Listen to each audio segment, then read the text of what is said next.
the Speeding Bulletin. My name is Steve Younis from supermanhomepage.com. This is all the Superman related news that happened during the week October 15th to October 21st, 2010.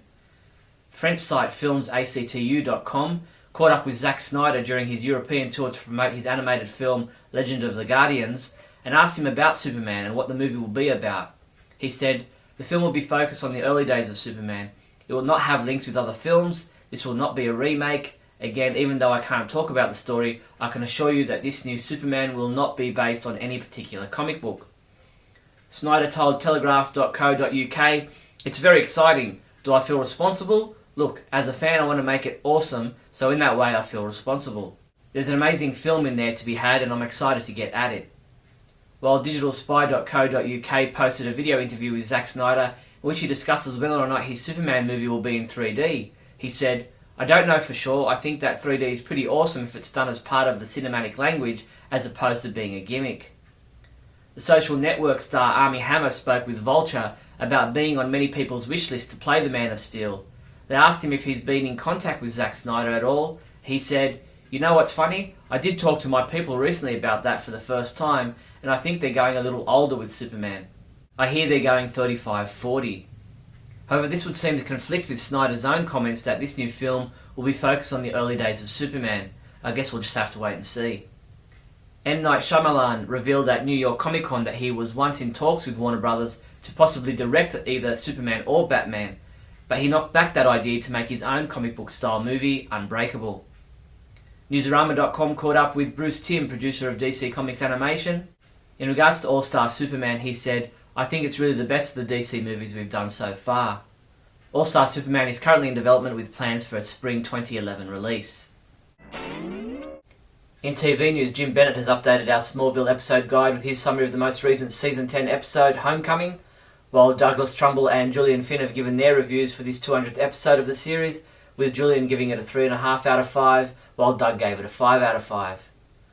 Homecoming did extremely well in the ratings, giving the CW a healthy boost, while the episode was also the #1 downloaded TV episode this week on iTunes. ISIS, the 5th episode of Season 10 of Smallville, airs tonight at 8 PM on the CW. In this episode, Lois is on the verge of telling Clark that she knows his secret when she activates an artifact that turns her into Isis and gives her superpowers. Kat, a witness to Lois's new powers, tries to prove that Lois is the Blur. Look for our episode summary and reviews in the days following this episode. The CW released the official spoiler-filled description and images for Ambush, the 7th episode of Season 10 of Smallville. In this episode, the General and Lucy Lane decide to drop in on Lois and Clark for a surprise Thanksgiving dinner.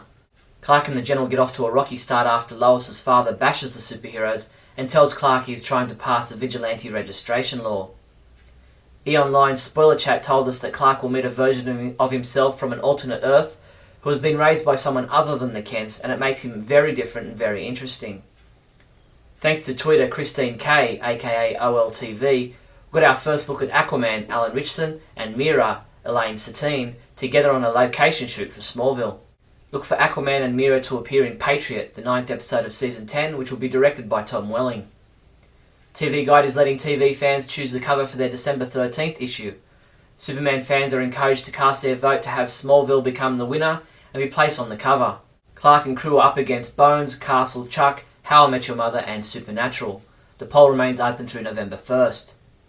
At this year's New York Comic Con, WB Animation showcased the upcoming Young Justice animated series set to air on Cartoon Network later this year, and a fan recorded the footage and posted it on YouTube. DC Comics released their January 2011 solicitations this week. We highlighted for you all the Superman related comics and products listed. A special note was the iconic covers for the DC Universe books and issue #1 of the new Young Justice book tying in with the new animated series. Comicbookresources.com caught up with Eisner-nominated writer G. Willow Wilson to ask her about filling in for one issue of Superman to tell a Lois Lane story within the confines of J. Michael Straczynski's Grounded saga. She said on one level it's sort of a domestic comedy, but on another it's a very real discussion of what qualifies as success for modern women. DC's The Source blog gave us a look inside how a comic book goes from script to finished art using the upcoming Superman Earth 1 original graphic novel as a demonstration. Go to The Source blog now to see 5 different examples of how Superman Earth 1 went from JMS's script to Davis's finished coloured pages. Superman homepage Ask Matt fan forum has been updated once again. Come by the site now to see what Matt Idelson, DC Comics editor of the Superman books, had to say in response to questions put to him by fellow Superman fans. The 70th episode of the From Crisis to Crisis podcast is now online. In this episode, Mike and Jeff examine the Superman books with a March 1991 cover date. Superman comics we reviewed this week included Superman 703, which was a month late coming out, was reviewed by Adam DeChannel, who said, "Was the wait worth it? No," and he gave it a 2 out of 5. Michael Bailey reviewed Adventure Comics 519, saying, "Overall this was a fun little read," and he rated it a 4 out of 5. While Charlie Niemeyer looked back to October 1971 to review Jimmy Olsen 142, which featured the story The Man from Transylvania. Superman comics shipping this week from October 20th include DC Universe Legacies number 6, which is available in an alternate cover, DCU Halloween Special 2010 number 1, Justice League of America number 50, also available in an alternate cover, Supergirl number 57, Superman Batman number 77, Final Crisis Legion of 3 Worlds trade paperback, Justice League of America When Worlds Collide trade paperback, new printing of Showcase Presents Superman Volume 1 trade paperback, Luthor hardcover, and Superman Archives Volume 8 hardcover. In other news, Sony Online Entertainment has released another fly-through video for DC Universe Online, the MMORPG set to be released early next year. This time we fly through the Chinatown district of Metropolis to explore the mystical district where anything can happen. They also released another The Voices of the Game video. This time we hear from James Masters about voicing the character of Lex Luthor. HollywoodReporter.com has published an article updating us on the latest event in the ongoing legal dispute over the rights to Superman. It's pretty complicated, but in a nutshell, the Warner's controversial litigation against the Siegel's lawyer sits on ice temporarily. That's all the Superman news there was for the week, October 15th to October 21st. I'm Steve Younis from SupermanHomepage.com.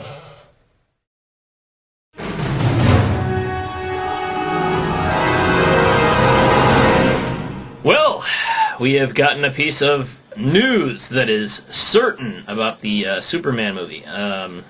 Certain. Yeah, certain. Like, it is absolutely certain I will live to be 150 years old and change my name to Susie. But no, it seems rather certain that that Zack Snyder is actually going to be the director for the new Superman movie.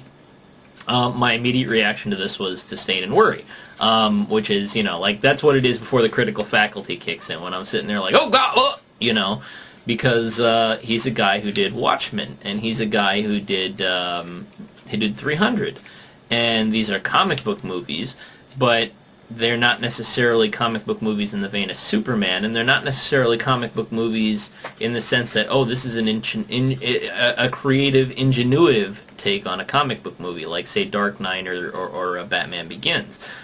Because while they were direct and very good translations of the material they were meant to represent, like 300, for instance, or Watchmen, it was basically panel for panel, shot for shot, there wasn't any real interpretation. It was just, what you see is what you will see. It was like you could have read the graphic novels and had the exact same experience. Now, I know this is what some of you want for Superman, but the problem is there's no master tome for Superman. There's 75 years of different things, and some of it's right and some of it's wrong for certain fans. I'm not saying there's a right and wrong Superman, but I'm saying, like, there's lots of interpretations, so you have to be a very, very good artist when it comes to disseminating, like Christopher Nolan was with Batman, where you find some medium where most everybody is going to like it, and it's going to feel very true to the character and yet still feel original, and that's tough. When you're not going from one piece of material to another, which seems to be Zack Snyder's penchant, it may be difficult. I don't know. But then that's before critical faculties. I step back and I say, okay, I'm gonna give him a shot, which is what I always do, and I encourage you to do the same. It's like when you see the first picture of the suit, and something is different. It's always gonna be like, oh, until you see it in motion, and then you make your real decision. So yeah. I don't know. Not sure exactly how I feel. I know he can make a comic book movie, and I know he kind of gets what the idea is, but I'm not sure necessarily he's the guy I would have picked for Superman. At least so far, before you write me nasty emails.